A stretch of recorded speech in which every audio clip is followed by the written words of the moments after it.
the start of a new week, and we have to begin it, of course, by doing one of our favorite things in the world, answering your rising questions. And because we want to make sure you get both Saagar and I's thoughts, Saagar is joining us very early in the morning, by the way, when we're taping this from California. Saagar, thank you, sir. Thanks, Krystal. All right, so first question we have here from @ProgressMarine. Do you think there should be term limits for the Senate and for the House? If you believe there should be, how many terms should senators have and how many terms should representatives have? What do you think, Saagar? You know, I actually it's a very libertarian thing to be like, we need term limits in Congress. But I actually started thinking about it. And the more history I read, I actually found out people who stayed in the Senate the longest weren't generally the problem. And that it also, because of the committee work and all that other stuff, that it actually does take many years and gain some expertise. As long as you have a strong leadership in place that can remove people who are actually bad at the request of the caucus, it actually doesn't make that much of a difference. And sometimes you have people who are experts in these areas who are running the committees. So that's my kind of wonky DC take.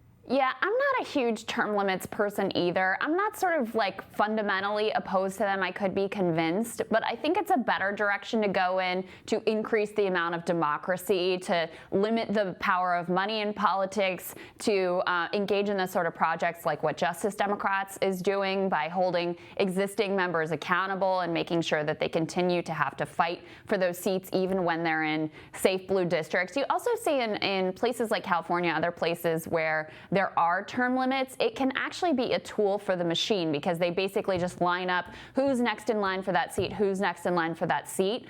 So I haven't seen that it's been a real improvement in places that have instituted term limits. Next cue we have is from @MrRedlegs1869. Hey, apparently this one's for me. Hey, @Crystal can you talk about the differences between the two bubbles of DC and LA, where you were last week, and a place like Kentucky, where you were recently for your Bernie Sanders interview? I think this is actually a very profound question and something that has informed my entire life quite a bit. I watched the 2016 election from a combination of Kentucky, where I was living at the time, and like New York cable news green rooms. And I'm not going to pretend like I was one of the ones who predicted Trump would win, but I did know that the complete dismissal of him in the cable news world and in those green rooms was completely at odds on another planet from what I was seeing when I was on the ground in Kentucky or in the industrial Midwest in Ohio, where I used to live, or rural Virginia, where I'm from and where I live now. So look, I like the phrasing of this question because it acknowledges we all live in a bubble, right? Rural America's bubble is not any more legitimate than urban America's bubble, but we are increasingly separated. Our media consumption is separated. The way that we look at what's going on in the country is increasingly separated, and I think it's one of the great dangers for the country. So that's why I'm so focused on how do we build a multiracial working class coalition that's invested in the same goals, because that's not something you can divide by race or gender or rural urban or even high school educated and college educated. Working people who want the same things for their families, uniting together and fighting for those things, to me is the only way forward and the only path forward.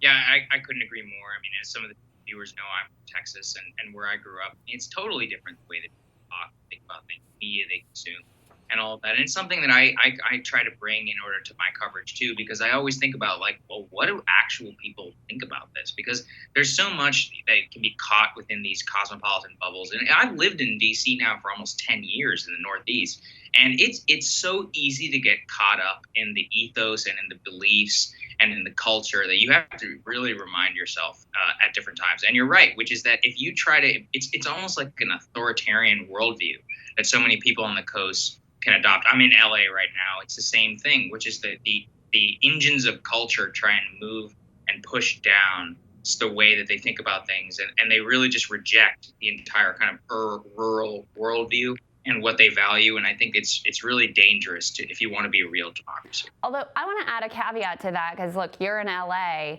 right? The tastes of the media do not reflect the working class of LA either, right? The working class is invisible to most of the media. So yes, the elites of the coast in cities like LA, New York, DC, their tastes are very much reflected and represented. Working class, whether it's urban, rural, etc., is largely rendered invisible or treated as some sort of a sociological experiment. Let's go on safari in our own country and see what the average folk are into and what they like, these exotic creatures. Okay, one more cue here from @BinSchnipple. Don't know what that is, but I like it. I noticed that your cell phones are always on the table during your shows, and I wonder, what do you guys see the future of cell phones in our society? I see us adapting iWatches as our permanent outlet instead of mobile phones. What do you think, Saagar? That's an interesting question. I don't agree. I think the watch is just too small of an interface, and that there is some. I think a lot about how things like it might be more efficient in order to use a watch, or like you definitely could get all the same functionality, but people are conditioned to a phone. Like people are conditioned to putting something up against their ear or having this thing within their pocket, and I just don't see any of that going away. It's like that's the way that humans interact with technology is something that will drive this, even if it's not so quote unquote the most inefficient or most efficient. So I think the phones are here to stay. I have no idea.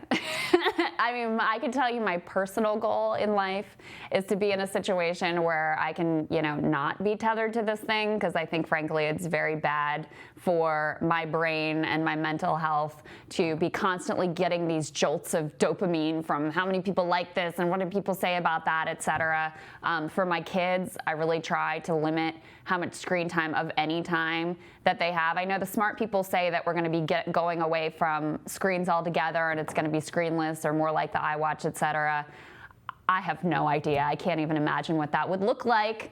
But probably wherever we're going is going to be somewhere that no one has actually predicted. So there you go.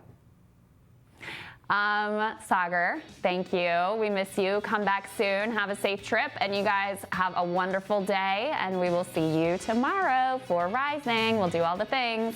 See you guys soon.